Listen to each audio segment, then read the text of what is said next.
পেনিসের সাথে জীবনের সম্পর্ক অনেকটুকু। এটা আসলে বলে বোঝানো সম্ভব নয়।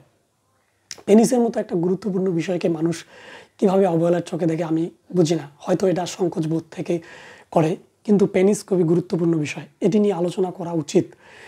কারণ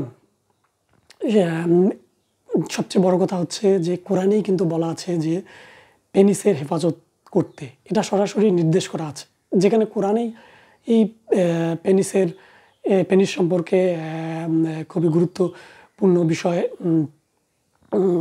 তুলে ধরে, সেখানে কিন্তু আমরা পেনিসকে অবহেলা করতে পারি না। তো আপনি একটা বিষয় ভেবে দেখেন যে পেনিস কিন্তু একটা বিপদ, এটা কিন্তু মানতেই হবে। আপনি যখন বাইরে যান তখন কিন্তু আপনার পেনিসটা কিন্তু বাসায় রেখে যান না, অর্থাৎ আপনি কিন্তু সাথে নিয়েই যান। তার মানে আপনি একটা বিপদ নিয়ে যাচ্ছেন। এজন্য পেনিস সম্পর্কে আপনাকে জানতে হবে এবং সতর্ক থাকতে হবে, এবং সেই সাথে আপনাকে পেনিসের যত্ন নিতে হবে। পেনিসের কীভাবে যত্ন নেবেন, যেহেতু আমার কোনো ভিউ নেই, আমি আপনাদেরকে জানাবো একটি ভিউ হলে। তো পেনিস সম্পর্কে যত্ন নিতে হবে, পেনিস সম্পর্কে সতর্ক থাকতে হবে।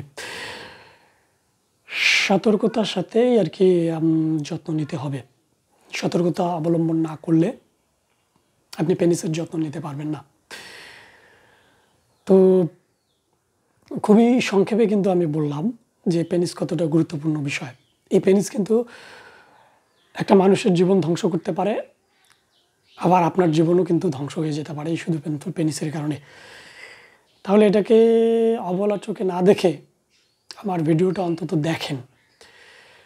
এর পরবর্তী ভিডিওতে আমি পেনিস সম্পর্কে কী ধারণা দেব আপনাদেরকে, আপনারা কল্পনা করতে পারতেছেন না। তো অ্যাটলিস্ট একটা ভিউ হলে আমি পেনিস সম্পর্কে আপনাদেরকে পুরোপুরি ধারণা দিতে পারবো, যেগুলো আপনারা কখনোই শোনেননি বা কখনোই জানেননি। তো ততক্ষণ পর্যন্ত অপেক্ষায় থাকেন। ভালো থাকবেন, সুস্থ থাকবেন, এই কামনায় বিদায়।